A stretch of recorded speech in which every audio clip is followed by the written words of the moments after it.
Good morning. I am Professor Teke, specialist in clinical microbiology, and welcome to our lecture series on bone and joint infections.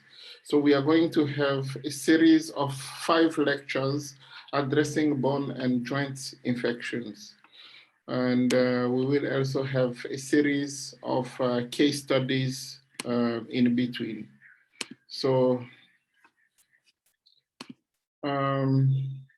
let's start with the first part of our lecture series on bone and joint infections. Once again, welcome. I am Teke Apalata. I am an associate professor of clinical microbiology and infection prevention and control. So, how do we classify bone and joint infections? We have first infections of the joints. And here we have what we call septic arthritis and prosthetic joint infections. Those are known as infections involving the joints. Infection in the joint itself,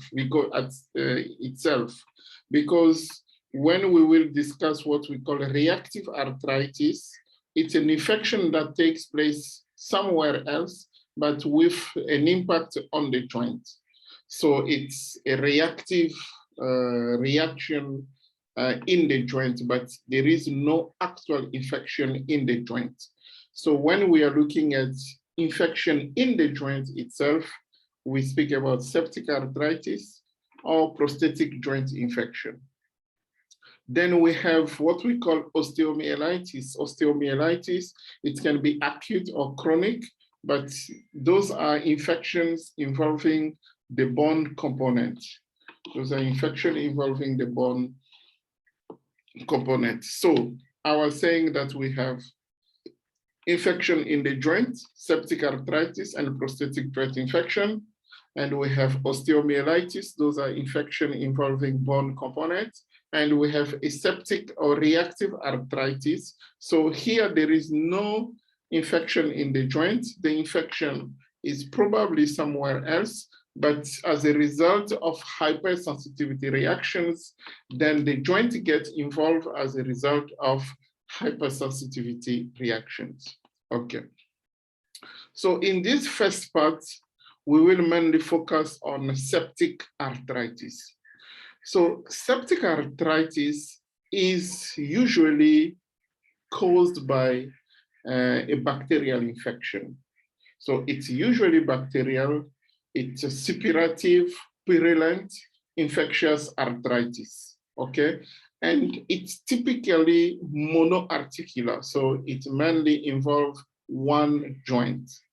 So one joint is involved, it's purulent, it's suppurative, and it's bacterial in origin. So that we call septic arthritis, okay? Now, when it comes to the etiology of septic arthritis, we have, on one side, we have a number of predisposing factors, and on the other side, we have the common microorganism, because the etiology depends on a number of factors, okay? For example, if you are dealing with a neonate, a newborn, the common microorganism causing septic arthritis in neonates is Streptococcus agalactiae, or group B Streptococcus. So group B Streptococcus is one of the commonest pathogens causing septic arthritis in newborns.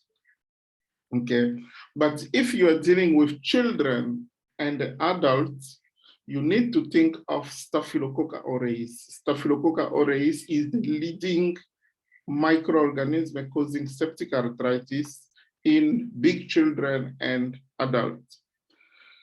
In a sexually active adult, it might also be a microorganism that causes sexually transmitted diseases. It's what we call Neisseria gonorrhea. So Neisseria gonorrhea can also be the commonest cause of septic arthritis. But in people who have a prosthetic hip or maybe a knee joint, a prosthetic knee joint, you need to think of Staph aureus, but you also need to think of Staphylococcus epidermidis, because Staphylococcus epidermidis will take advantage of the presence of the prosthesis and be able to form a biofilm, progress, and cause an infection. If you are dealing with intravenous drug users, then you also need to think of Staphylococcus aureus and also Pseudomonas aeruginosa. So there are also other conditions like in HIV infected patient, you also need to think of Mycobacterium tuberculosis can be the cause of septic arthritis. It can be a fungal infection, especially cryptococcal infection in HIV infected patient.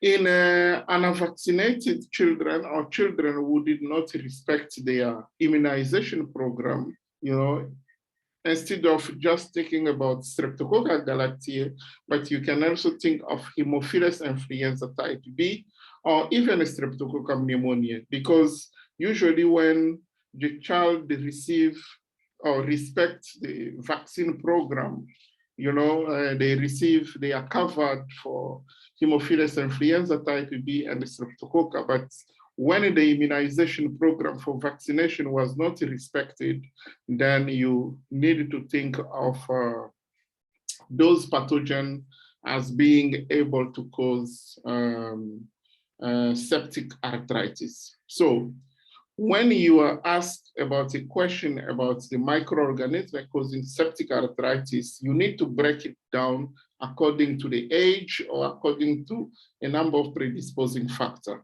You need to say if it's a neonate, if children, adults, sexually active, the presence of prosthetic or IV drug users, HIV positive, or children who did not respect their immunization program.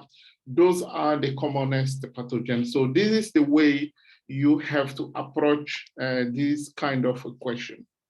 Now, sometimes you will be given a scenario where you are asked about the cause of septic arthritis, but then you are given a slide like this. This is a gram stain slide, so you can see there are some pus cells there, the neutrophils. Then you have gram-positive coca in bunches, So if you see there in grape, what we call in grape, so gram-positive coca in grape. So this is what we call Staphylococcus aureus. So if you see a picture like this in an exam or in a test, so you need to remember that Staphylococcus aureus, and you already know that Staphylococcus aureus is one of the commonest pathogens. And you can see also another slide like this, where you can see gram-negative, you see the gram-negative Coccobacilla, gram-negative Coccobacilla. So this is what we call Haemophilus influenza. Haemophilus influenza that can cause septic arthritis in children who did not respect their expanded immunization program. Then if you have gram-positive cocci, but they are 2 by 2 here, what we call diplococca, because they sit 2, 2, 2, 2, you can see them 2, 2, 2. This is what we call Streptococcus pneumoniae. This is a Streptococcus pneumoniae. It can also cause septic arthritis, especially in children who did not respect their immunization program. In a sexually active adult patients, here you can see, here you have gram-negative diplococca. So this is a gram-negative diplococca. So this is a Neisseria gonorrhea.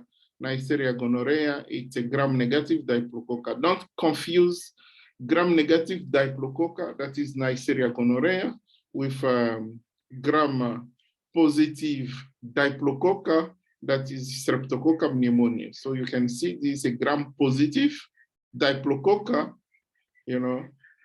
gram-positive diplococca, but here it's a gram-negative the color is pink, if the color is pink, it's a gram-negative. They are 2x2 diplococca. Gram-negative diplococca, it's Neisseria gonorrhea. But here, because it's purple, the color is purple, it's gram-positive. They are 2x2 diplococca. Gram-positive is Streptococcus pneumoniae. So those are the commonest causes. But if the scenario is about a HIV-positive patient, I say that think of Mycobacterium tuberculosis. That is able also to cause septic arthritis in HIV-positive patient. So you can see here, this is a Ziel-Stern technique slide, and you have a blue background, and you have pink rod that are there. So this is Mycobacterium tuberculosis, okay?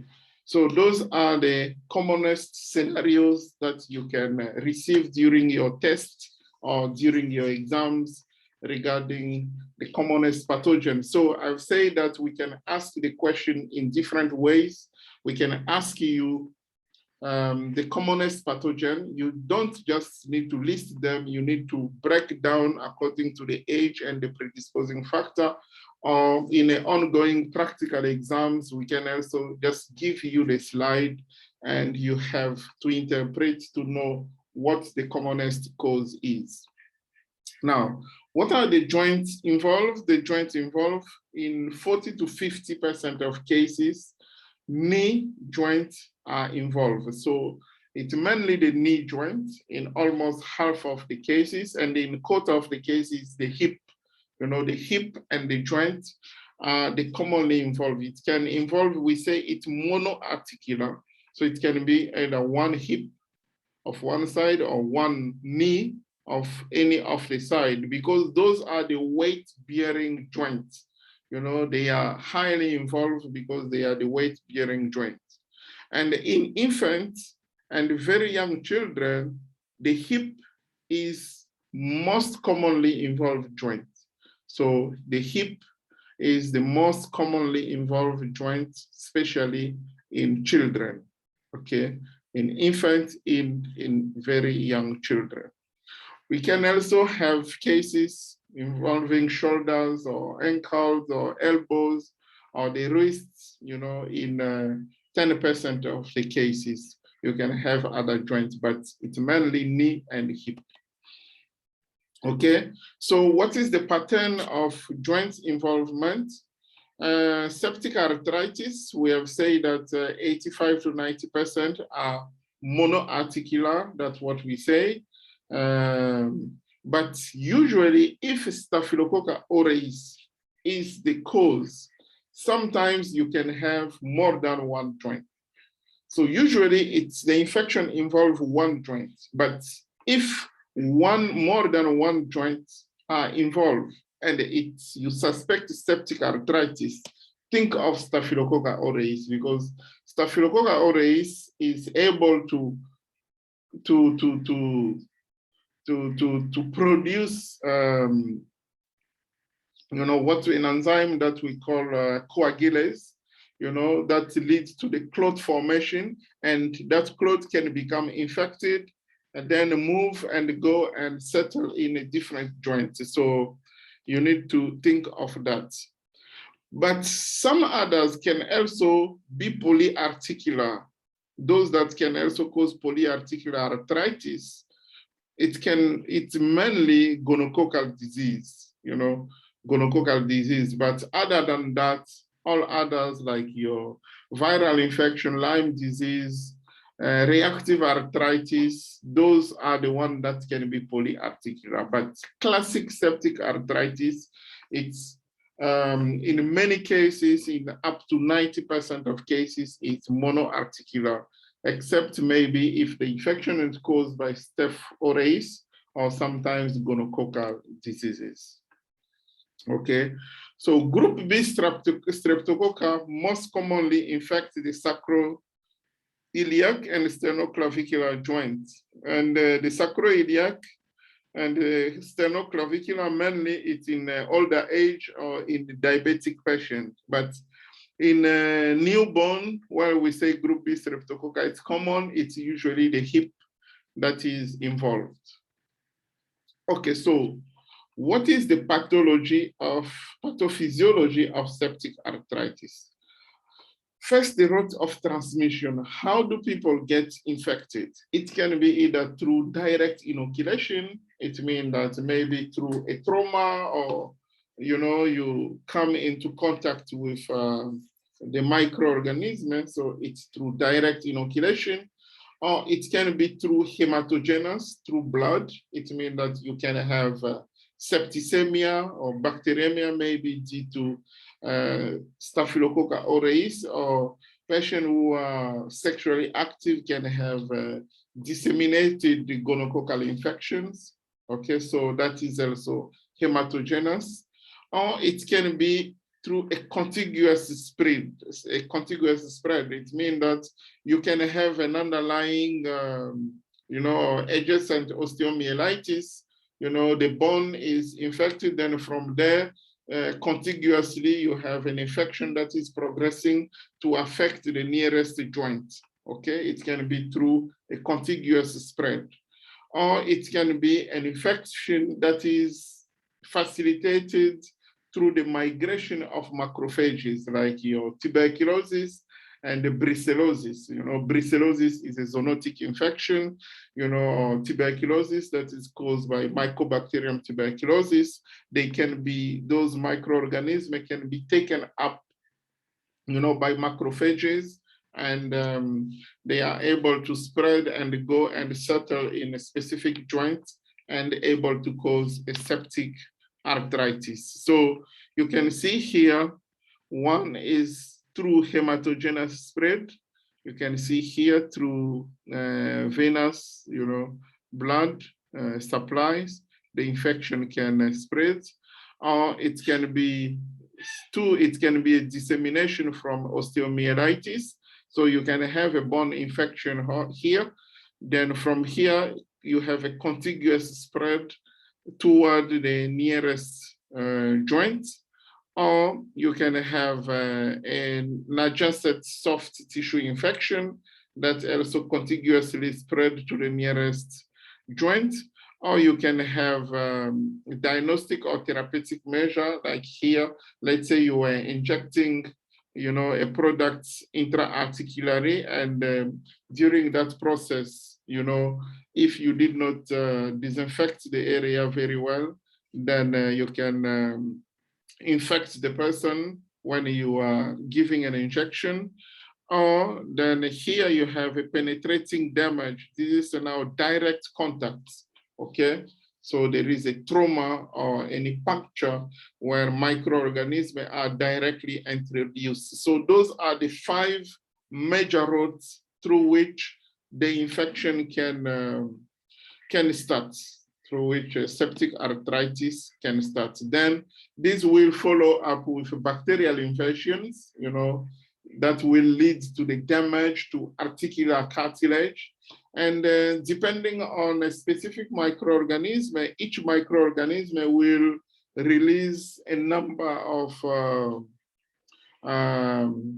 virulent factors, that, like in example of Staphylococcus aureus, that is readily able to bind to articular fibronectin and elastin because of its specific adhesion factors.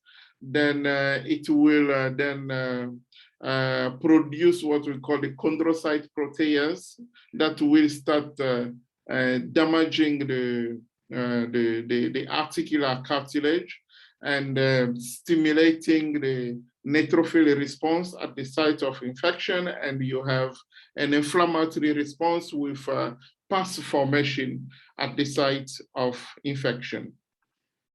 So this will lead to the hydrolysis of essential collagens, then following by cartilage erosions that will occur at the lateral margins, especially of the joints, and large effusion, of the pus. If you have joints like hip, you can have large effusions, of the pus here, then this will then impair the blood supply, and you might have the aseptic necrosis of the bones that are around. So destructive processes are well advanced in almost 3 days if this remains untreated. In 3 to 5 days, you can have a destruction of the cartilage and with formation of the pus. So this is quite a very severe condition that can happen. Now, this is the classic tip. If you have aggressive pathogens like Staphylococcus aureus, but you can also have another mechanism, especially for facultative macrophages organism, like your Mycobacterium tuberculosis and brucellosis that we spoke about. So those two, they will be taken by the macrophages, okay? So you have pathogenesis of TB arthritis, for example. You inhale Mycobacterium tuberculosis that will go into the alveolar and the tissue macrophages. They will be taken up also by the migrating macrophages that will take them. Then they will be able to progress toward distant sites. Then that will take plus or minus 10 days later. So from there, they can be able to cause TB osteomyelitis or TB arthritis. And usually arthritis is TB arthritis. Sometimes it can be a reactive disease. Now for Brucella, it's mainly the ingestion, not inhalation like in TB, but here it's through ingestion of unheated, infected dairy products. Then we say it is zoonotic infection. Then the bacteria will enter through minor abrasion in the oral mucosa. They will then be taken by macrophages and they will migrate in distant sites to be able to cause an osteoarthritis or other infections. So laboratory findings, you need to request for CRP, ESR, you need to check for the joint fluid examination or synovial fluid. You can do a needle aspiration, check whether it's turbid or purulent, check for the leukocytes. Usually it's predominantly neutrophils, and they can do the gram stain, but that gram stain from the synovial fluid can be positive only in, not in all cases, but maybe 2 out of 3 cases can be positive. You can also request for blood cultures. Blood cultures, also, they are not always positive, but that's why you need to get at least 3 sets of the blood culture to increase the positivity rate. And you have also the culture, especially in female who are at a reproductive age or even adults at a reproductive age. You can take the urethral swab or the cervical swab to look for the presence of Neisseria gonorrhea. Okay, that can also be because especially in women, they might be asymptomatic. They can have gonococcal cervicitis that is asymptomatic. So you will be surprised to culture it when you do, when you look for that microorganism. You can also request for radiology of the joints or the bones that are involved. So you do the radiology. So the management we will see, and when we will look at the case studies, and the complications, it can be the destruction of the joint, complete destruction of the joint, or infection of the adjacent bone that can lead to osteomyelitis. You can have bony erosion, you can have severe sepsis that might lead to death. Okay, so let's now look at this case study.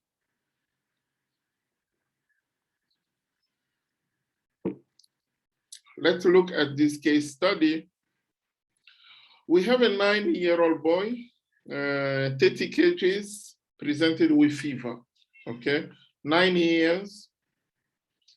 weight 30 kilograms, fever 38.3 degree, pain in his upper right thigh, okay, having begun 1 day prior, so 1 day prior, and which had increased on the day of his presentation.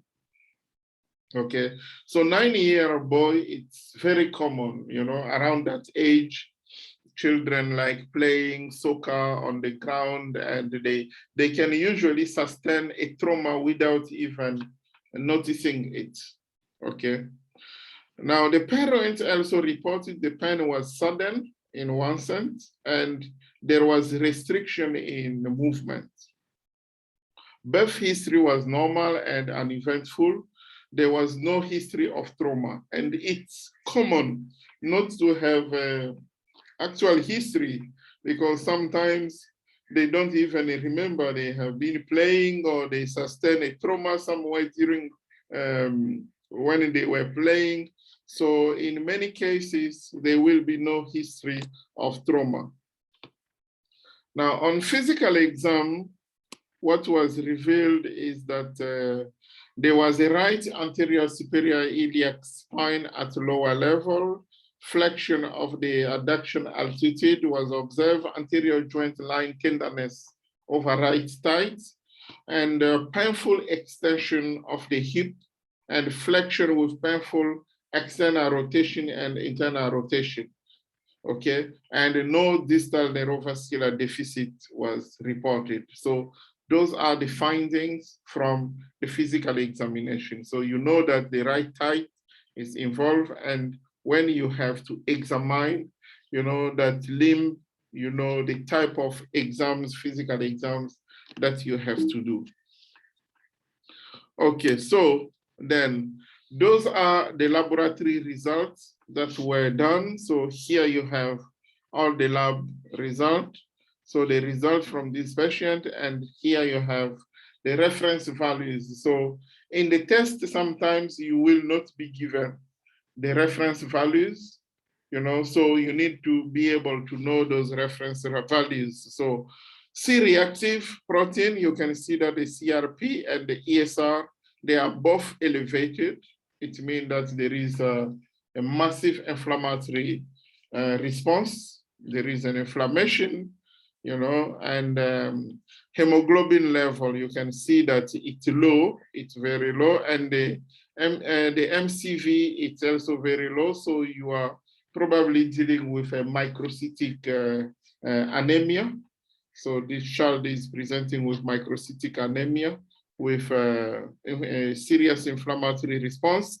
And the leukocyte level, it's also white blood cells are also elevated, and predominantly you can see here 87% neutrophils, okay? So it's high likely to be a bacterial infection in this patient. You know, here you have the X-ray. This is a plain radiogram of the radiograph of the right hip, you know, showing no pathological findings. You can see that everything is normal here. And just to note that right from the beginning, you know, the first 3 to 5 days, you don't really expect to see much, you know, pathological changes on plain X-ray. But if you do an ultrasound, you can be able to see changes. You know, sometimes you can even be able to see some pus formation already. But there is a massive inflammatory response here, you can see. And here you do the radiograph pelvis from both hip, just to try to see if there might be any difference both sides. You can see that there are no pathological findings here. There are no pathological findings.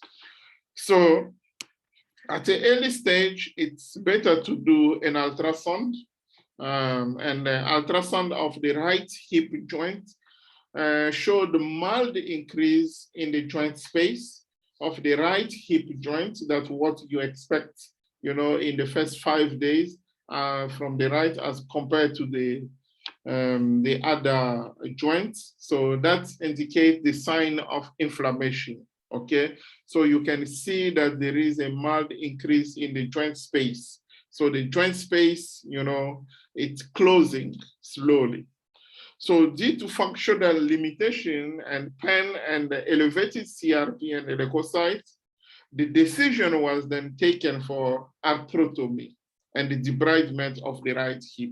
So I say that if you don't act very fast, after 5 days, this patient might have a serious destruction of the, you know, of the bones around the cartilage, you know, will all be affected.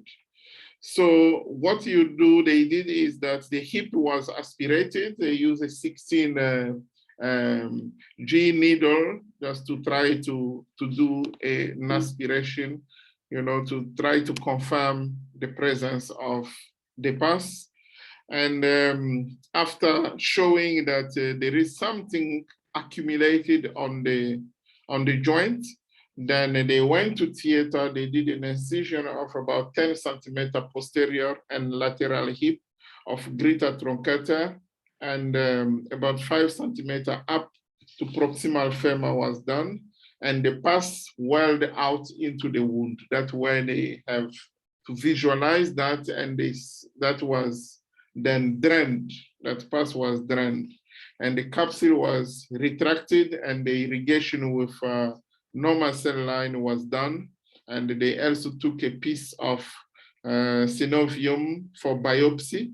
And that pus was then sent to the lab, you know, for microbiological investigation, okay? So it was sent for gram-stain. First, the gram-stain was done that revealed plenty of pus cells and gram-positive coca in grapes, okay? So 9 years, it's an adult child, you know, and the commonest cause here is Staphylococcus aureus. So Staphylococcus aureus was the one that was exactly cultured and susceptible to cloxacillin, you know, after doing culture and sensitivity testing. So a final diagnosis of septic arthritis caused by Staphylococcus aureus was made, and the child fully recovered on cloxacillin. So you have to put this child on cloxacillin, initially IV, then after that, the child will continue with this drug orally, and the child recovered. So this is how you manage a case of septic arthritis. So just to summarize this, I say that septic arthritis is often bacterial, it's often monoarticular, and the cause depend on the age and the other predisposing factor. In newborns, think of group B streptococcus or Streptococcus galactiae. In big children and adults, think of Staphylococcus aureus. In adults who are sexually active, think also of gonococcal arthritis. Then in HIV positive patients, think also of Mycobacterium tuberculosis. We have also a commonest zoonotic infection, that is brucellosis, that can cause septic arthritis. And remember, it is zoonotic in origin, especially people consuming dairy products. Then in children who did not respect the immunization plan, think also of other causes like Haemophilus influenza type B and Streptococcus pneumoniae. So we say that look for, in investigation, you look for inflammatory markers, your CRP and ESR, white blood cells and differentials, look for full blood count, request for the X-ray of the joint involved. You can also compare that with the other joints just to be sure that there are no changes. If you get nothing from the X-ray, you can also request an ultrasound, especially X-ray might not show much, you know, from the beginning, okay? So the patient can be taken to theater, and the pus needs to be drained, and that specimen needs to be sent in lab so that it can direct an appropriate treatment. Start the patient on IV treatment, then switch later on onto oral, following the antibiotic susceptibility testing. Thank you very much. Follow our second part on this lecture series on joint and bone infection. Goodbye.